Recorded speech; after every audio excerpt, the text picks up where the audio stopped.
you today? I'm so glad you came by to listen in on Restart. Um, Interesting stuff. When we left off, Shoshana had really gotten into trouble with her parents about hanging out with Chase. And now she said, you know what? I am going to tell him. I'm going to tell him exactly what's going on. And she had texted her brother, Shosh466, Joel, we've got to talk. Chapter 17. We're going to hear from Joel. What's he going to have to say about all of this, huh? Here we go. The piano is out of tune.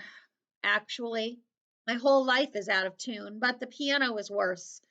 I couldn't stand Melton, but everything there was always in tune. It had to be.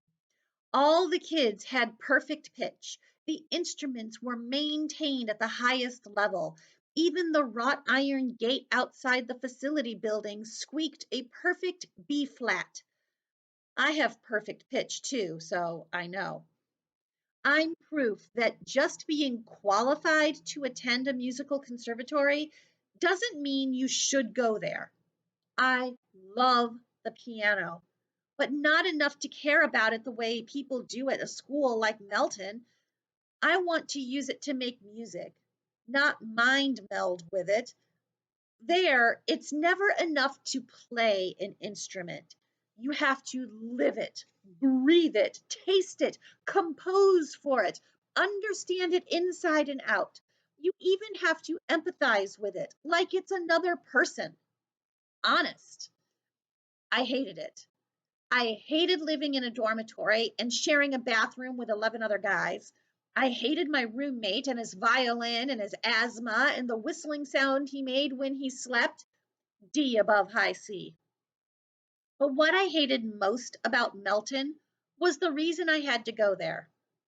To be fair, it wasn't Melton's fault that I was forced out of my own home by three morons, or even or even or that even though everyone knew those three juvenile delinquents, I was the one who had to suffer. And now I'm supposed to believe that the leader of the three, Alpha Rat, is a good guy because he fell on his head. Fine, whatever gets the job done. I'm home, and an out of tune piano is a small price to pay for it.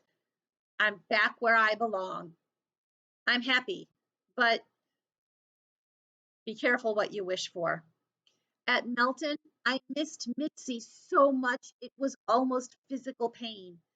That dog drives me crazy. I know she's glad to see me, but she won't leave me alone.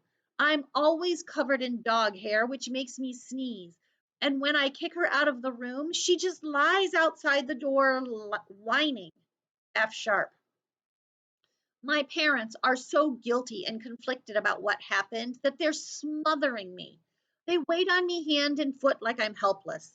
And while it's great to be back with Shosh, she's giving me an uneasy feeling. For one thing, she has entirely too much to say about a certain Alpha Rat. Chase thinks Brendan is going to break his neck shooting a YouTube video.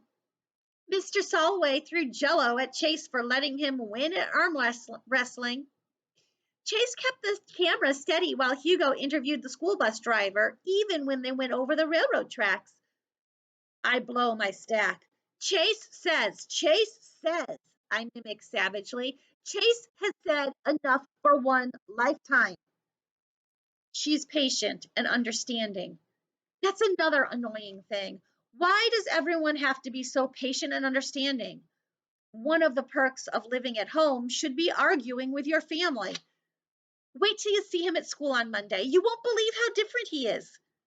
I don't care how different he is, I say honestly. I don't plan to have anything to do with the guy. But you're going to have to deal with him sooner or later. You're going to come back to Video Club, right? Because Chase is a part of that now. Good for him. Her expression turns sympathetic. I get it. You're nervous. Well, obviously, I'm nervous. I haven't set foot in that school for months, and my memories from there are not good. There's something about being bullied that you could never explain to someone who hasn't had it happen to them. It's worse than the sum of the rotten things that are done to you. Even when no one is bothering you, you're still under attack because you're dreading the next strike and you know it can come from anywhere at any time. You get so paranoid that with every single step, you're half expecting the floor to yawn open and swallow you whole. It got to the point where the only place I felt safe was at the piano. Until the night the piano blew up in my face and there was no safe place anywhere. That was my all time low. I forgive mom and dad for deciding Melton was the answer. I'm a little better now, but only because Melton was so lousy that even coming back to this is an improvement.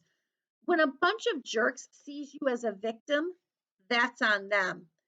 But when it goes on so long that it's how you see yourself, it's very hard to climb out of that hole.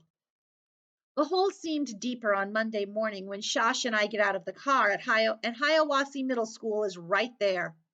I know bricks and concrete are incapable of evil intent, but I can't shake the feeling that the building itself is out to get me. That is not a good way to be. This is why it's so important to always be kind to people because you don't know what kind of burden they are carrying. And if Joel is carrying this around, I can imagine going back to school would be really, really hard. I understand why he wants to come back though, and I'm glad he's made that decision. I'm glad for him. We'll see how his first day back goes. Have a great afternoon, everyone. Be kind to one another.